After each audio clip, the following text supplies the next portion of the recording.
ახლახან შეერთებული შტატების საელჩომ საქართველოში გაავრცელა სენსაციური შეიძლება ითქვას განცხადება მარკ რუბიოს ციტატა, სადაც სახელმწიფო მდივანი ლაპარაკობს იმაზე, რომ შეერთებული შტატები არ დაუშვებს ჰეზბოლას, ირანის და სხვა მავნე ძალების გავლენის სახელმწიფოების არსებობას, როგორც ეს ვენესუელაში იყო.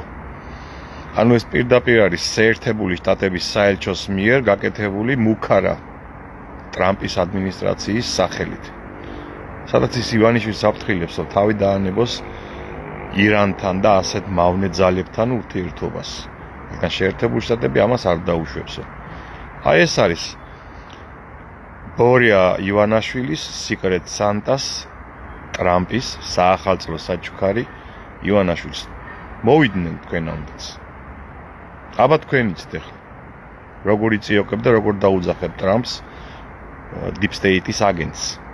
შათირიშვილი გააღვიძეთ, საცივის თებში აქვს თავი ჩაყოფილი დროზე.